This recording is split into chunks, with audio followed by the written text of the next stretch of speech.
नमस्कार, स्वागत है आपका। एनडीटीवी राजस्थान देख रहे हैं आप।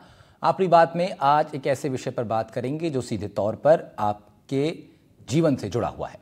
दरअसल केंद्र और राज्य सरकार के तमाम प्रयासों के बावजूद राज्य में हर छठवां नवजात, 5 साल से छोटा हर चौथा बच्चा और हर दूसरी गर्भवती महिला कुपोषण के शिकार है। कुपोषण एनीमिया का भी मुख्य कारण बनता है बच्चों में। दरअसल सस्टेनेबल डेवलपमेंट गोल्स यानी सतत विकास लक्ष्य के आंकड़े चौंकाने वाले भी हैं और चिंताजनक भी। चिंता इस बात की कि प्रदेश की जनसंख्या अगर कुपोषण की शिकार बनी रहेगी तो विकास के तमाम दावे अगर सफल हो भी गए तो उन्हें जिएगा कौन? अस्वस्थ मन और शरीर के साथ कौन सा विकास है जो हमें और आपको अच्छा लग पाएगा? कुपोषित शरीर अस्वस्थ मन को जन्म देता है और मानसिक रूप से अस्वस्थ रहने से पूरे जीवन का ही संतुलन बिगड़ जाता है। दूसरी बात चौंकाने की रही तो वो ये कि सरकारी सिस्टम के दावों के अनुसार बहुत से प्रयास लगातार होते रहे हैं राज्य के जनमानस को बेहतर स्वास्थ्य देने के लिए, लेकिन क्या सारे प्रयास विफल हो गए? क्योंकि पारंपरिक रूप से पोषण युक्त भोजन यानी सुलभ, पाचक और रोग प्रतिरोधक भोजन या तो उपलब्ध नहीं हो पा रहा या फिर मिलावट से भरपूर है।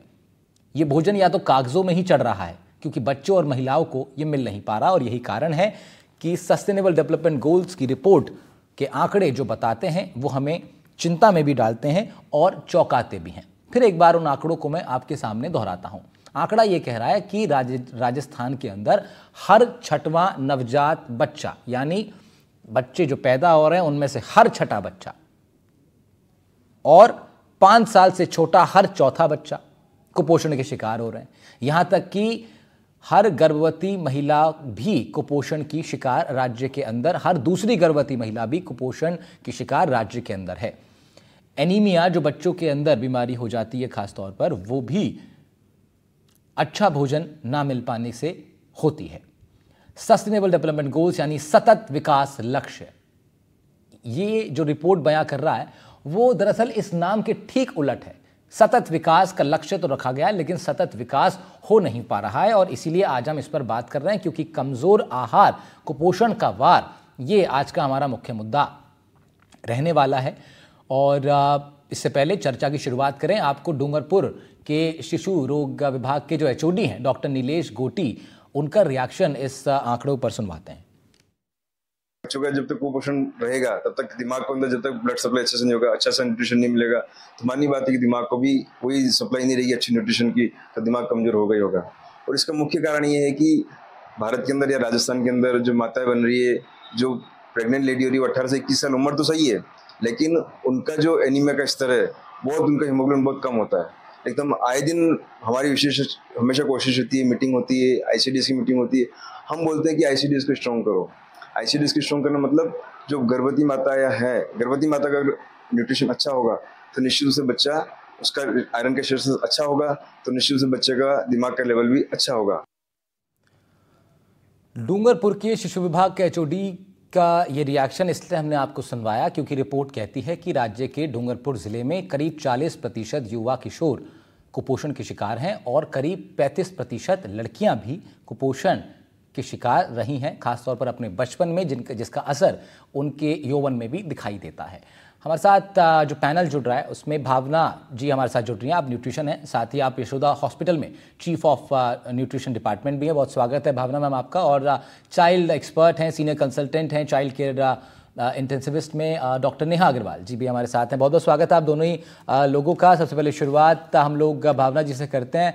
भावना मैम, न्यूट्रिशन एक बहुत बड़ा विषय हिंदुस्तान के अंदर बनता जा रहा है। मैंने इस प्रोग्राम की शुरुआत में जो कहा कि तमाम प्रयास सरकार द्वारा हो रहे हैं, ऐसा भी नहीं है कि सरकार प्रयास ना कर रही हो, दिखते भी हैं प्रयास।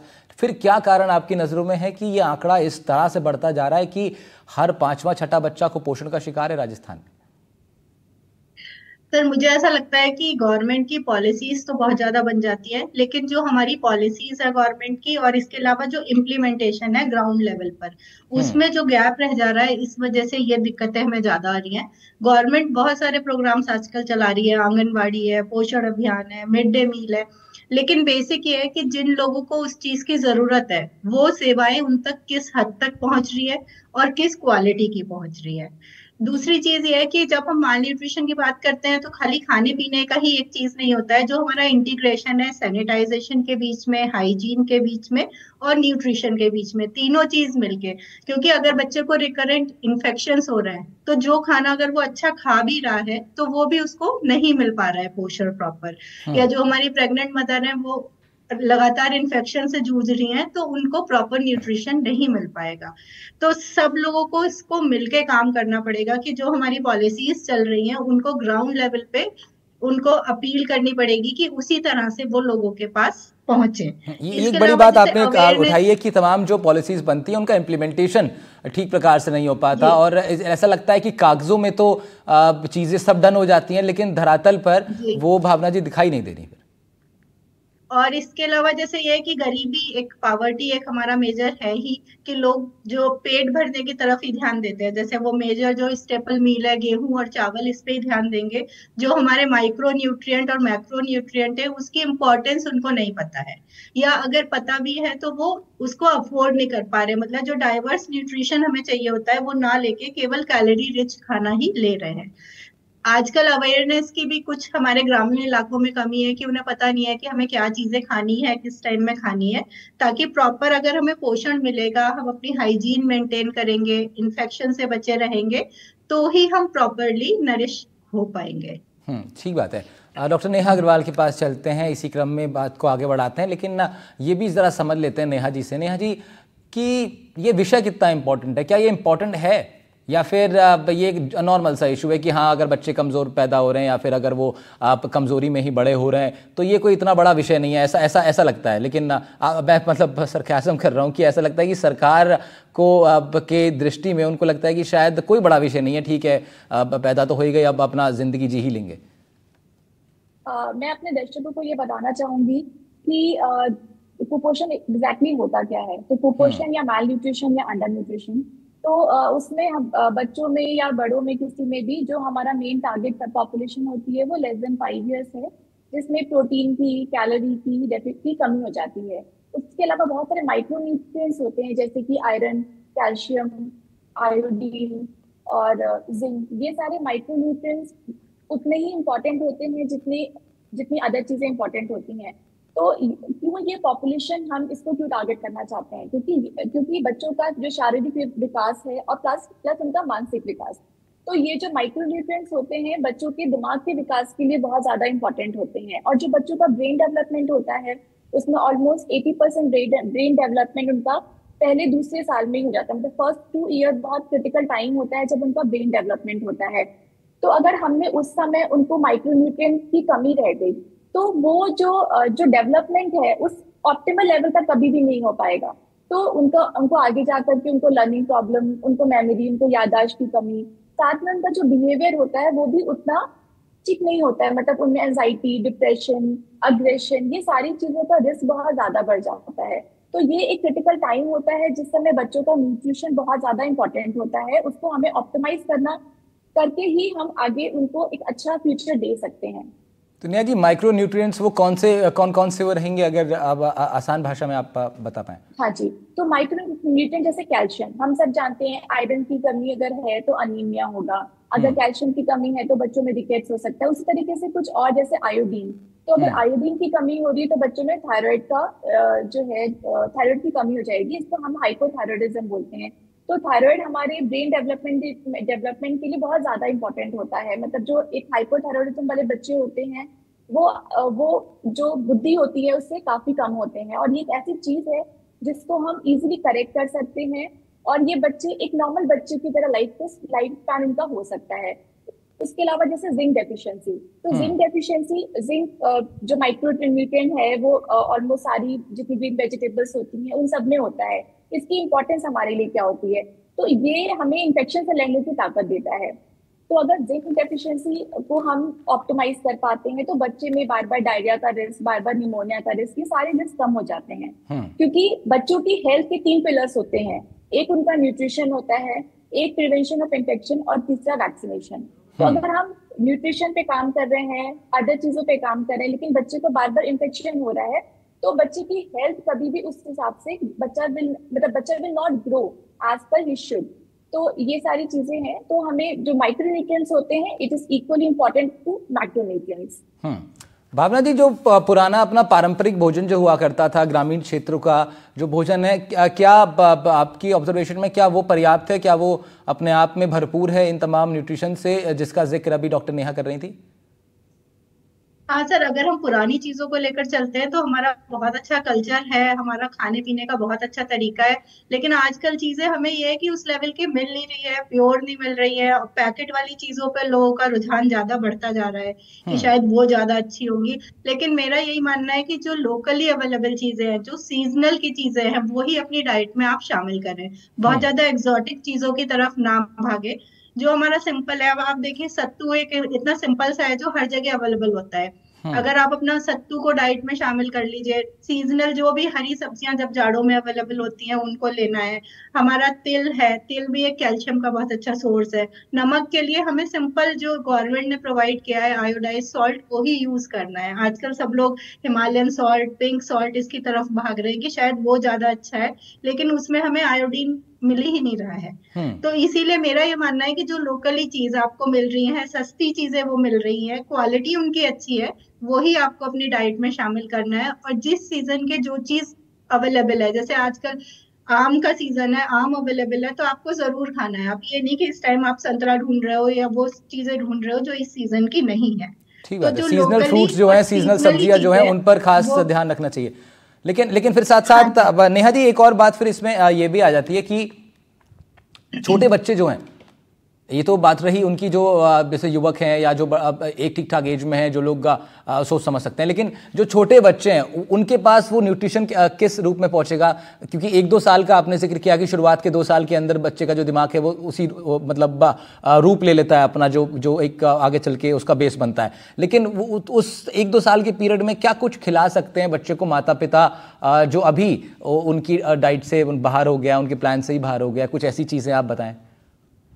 तो बच्चे का न्यूट्रिशन के लिए सबसे ज्यादा इम्पोर्टेंट है कि मदर का न्यूट्रिशन अच्छा होना है। अगर मदर में स्टोर्स अच्छे हैं, मदर का न्यूट्रिशन अच्छा है, तो जो हमारा न्यूबॉर्न बेबी है वो भी हमारा तो जो हमारा न्यूबॉर्न बेबी है उसके अंदर स्टोर्स होंगे। और दूसरी बात सबसे इम्पोर्टेंट कि बच्चों में एक्सक्लूसिव ब्रेस्ट फीडिंग हमें 6 मंथ तक करवानी है, मतलब सिर्फ और सिर्फ माँ का दूध। अगर बच्चा माँ का दूध पीता है, उसको न्यूट्रिशन भी मिलता है और साथ में उसको इन्फेक्शन से लड़ने के लिए इम्यूनिटी भी मिलती है। तो 6 मंथ तक सिर्फ और सिर्फ मदर का फीड। उसके बाद टाइमली हमको कॉम्प्लीमेंट्री फीडिंग स्टार्ट करनी है, मतलब 6 month is the time when complementary feeding should be started. और उसके साथ में मम्मी का ही दूध हमें कंटिन्यू रखना है आगे टिल 2 इयर्स। मतलब 2 साल तक आप कह रही हैं कि मदर्स मिल्क जो है वो बच्चे के लिए मेजर डाइट होना चाहिए उसकी?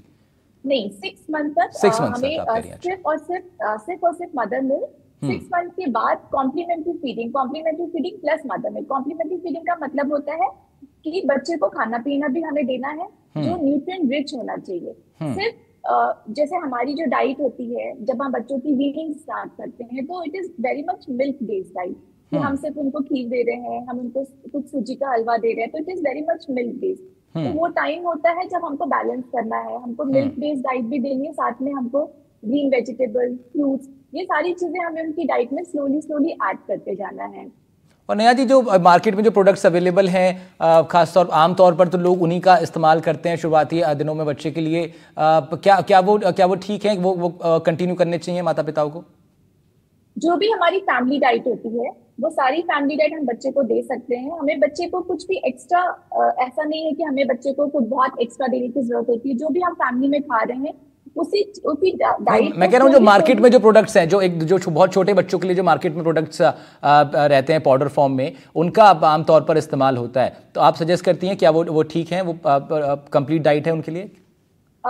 जो मार्केट में प्रोडक्ट्स हैं उसको हम घर पे बेहतर तरीके से बना सकते हैं बच्चों के लिए, जिसमें हम जैसे पीनट यूज कर सकते हैं। जो भी हमारे पास घर में चीजें अवेलेबल हैं, जैसे सत्तू हो गया, पीनट, ये सारी चीजें मिक्स करके जैसे मार्केट में जो प्रोडक्ट्स आते हैं उनसे बेहतर, उनसे ज्यादा न्यूट्रिशनल हम बना सकते हैं अपने घर पर ही। और अगर हमें वो अगर हमको यूज करना भी है तो it is very costly, then why to use such products अगर हमारे पास बेटर और कम पैसे में वो चीज बन सकती है जिसको हम सस्टेन कर सकते हैं ठीक आगे है। तक।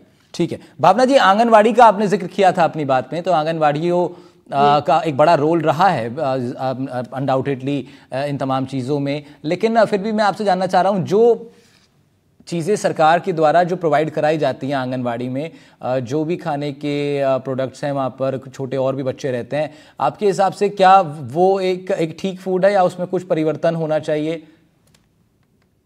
सर जैसे अभी हमने लास्ट टाइम भी बात करी थी, आंगनवाड़ी जो हमारी होती है वो 6 महीने से लेके 6 साल तक के बच्चों को बेसिकली कैटर करती है। तो उसमें जो गवर्नमेंट की तरफ से सप्लाई हुआ है, तो अभी पिछले काफी दिनों में दिखाया गया जो आइटम सप्लाई हुआ वो एक्सपायर्ड आइटम था। तो मेरा ये मानना है कि अगर हमारी गवर्नमेंट की कोशिश हो सके, हम बच्चों को जो भी दे रहे हैं वो फ्रेश दे।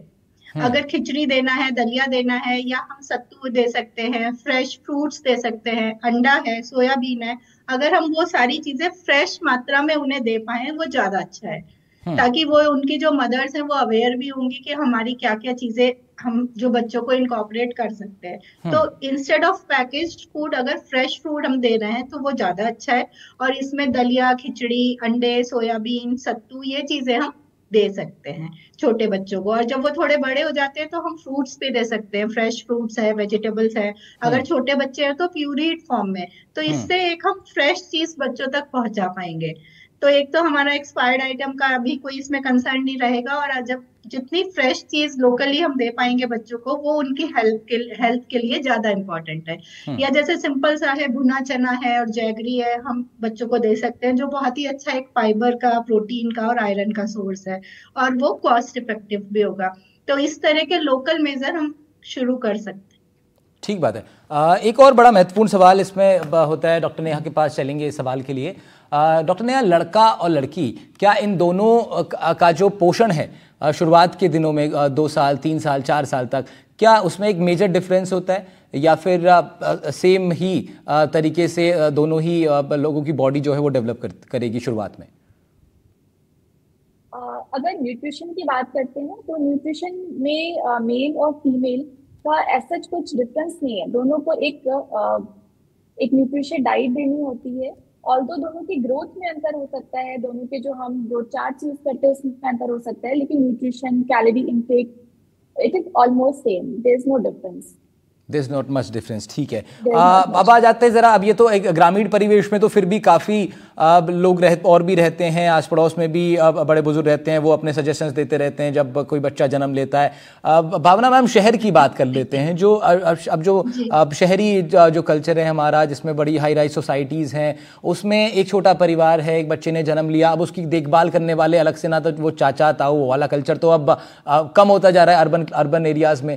तो उसमें जो मदर्स हैं जिनके पास जैसे कहें कि कम हाथ हैं, मतलब गांव में तो हाथ बहुत रहते हैं ना, कोई और पड़ोसी का भी एक हाथ रहता है मदद करने के लिए, फिर घर में दादी भी हैं, और भी अगर जॉइंट फैमिली है तो lot of people are there जो कि आपको मदद करते हैं। लेकिन जो अकेली मदर जो सब कुछ उस बच्चे का टेक केयर करेंगी, उनके लिए आप क्या सजेस्ट करती हैं कि वो ईजीली सब चीज़ें अपने बच्चे के लिए कर पाएँ?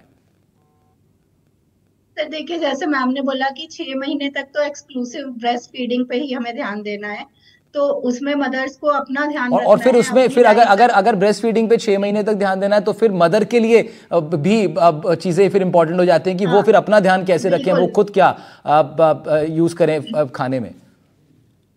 हाँ, मदर्स को पहले अपना ध्यान रखना है जिससे मिल्क प्रोडक्शन अच्छा हो। इसके लिए उन्हें सारी बैलेंस चीजें, मतलब ऐसा कोई सा न्यूट्रिशन नहीं है जो उनको नहीं चाहिए। और जैसे एक एवरेज लेडी को चाहिए, अगर सपोज 1600 कैलोरीज चाहिए, तो जब वो एक माँ बनती है, वो स्तनपान करा रही है, तो उसको 550 कैलोरीज एक्स्ट्रा चाहिए, और करीब 25 से 30 ग्राम प्रोटीन एक्स्ट्रा चाहिए। तो मदर को डाइट पे बहुत ज्यादा ध्यान रखना है। उसे दूध से बनी चीजें, सारे फल वो ले सकती है, सारी सब्जियां ले सकती है। कुछ चीजें हैं जैसे जीरा वाटर है, अजवाइन वाटर है, या साबूदाने की खीर है, ये बहुत ज्यादा हेल्प करती है मिल्क प्रोडक्शन को बढ़ाने में। तो ये चीजें उन्हें अपनी डाइट में लेनी है।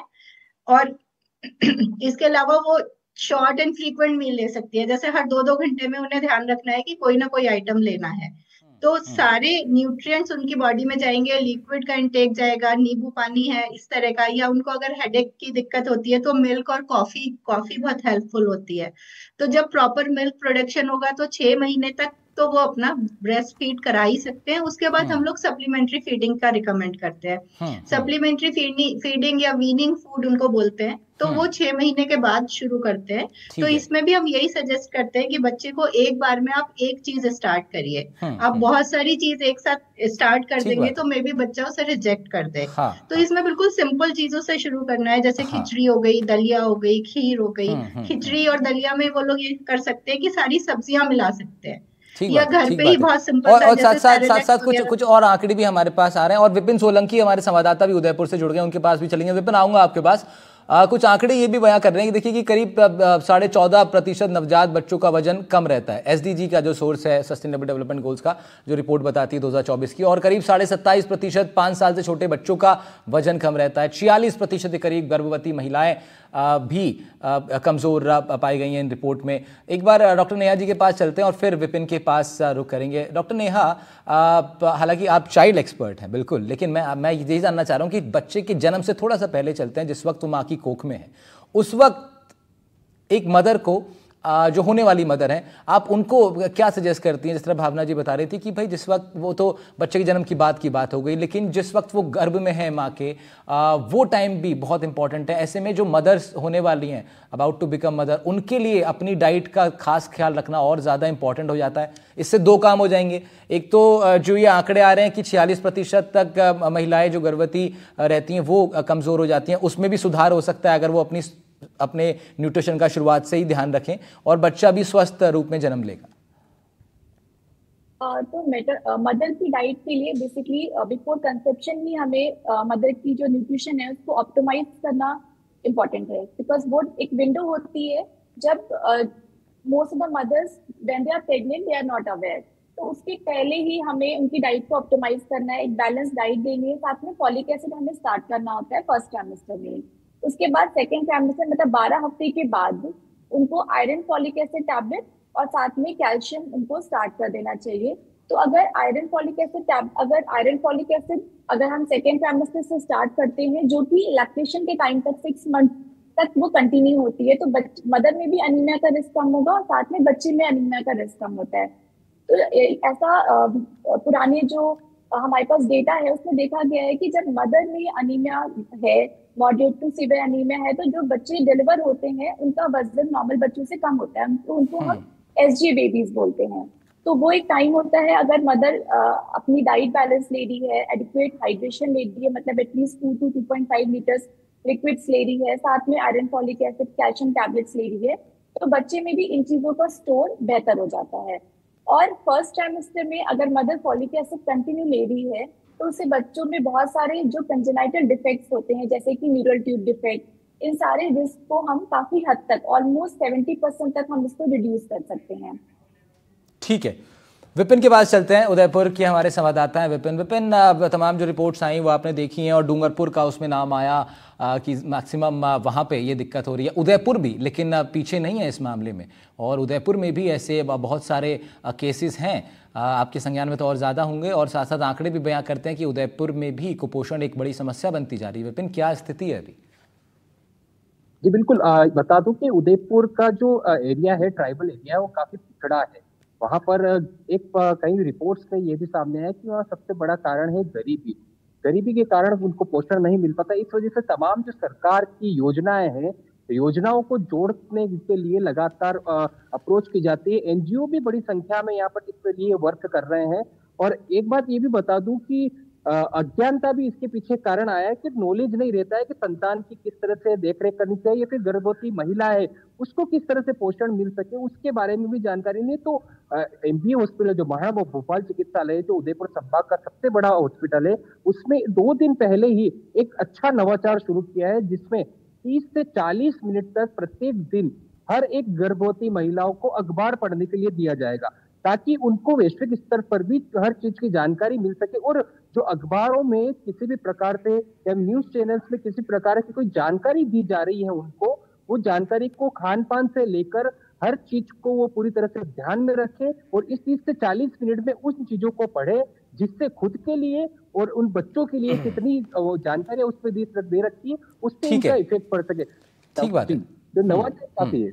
बिल्कुल। रामपाल जाट साहब भी हमारे साथ जुड़ गए। आप किसान हैं और अक्सर NDTV राजस्थान पर आप इन्हें देखते हैं किसानों का विषय उठाते हुए, लेकिन आज रामपाल जाट साहब आपके पास एक प्रमुख जिम्मेदारी ये है कि ग्रामीण परिवेश में हम लोग भरोसा तो ये करते हैं शहर में बैठ के कि गांव का माहौल, गांव का भोजन एकदम बढ़िया है, शहर से बढ़िया है, लेकिन कुछ आंकड़े ये भी बयां कर रहे हैं कि गांव के माहौल में भी बड़ा परिवर्तन आया और वहां भी अब जो भोजन है वो उस ढंग का रहा नहीं है जो कि पारंपरिक रूप से रहा करता था। क्या आपके अनुभव क्या कहते हैं कि मौजूदा वक्त में जो भोजन आपके छोटे बच्चे जो कर पा रहे हैं, क्या वो पर्याप्त है उनको एक मजबूत व्यक्ति बनाने में?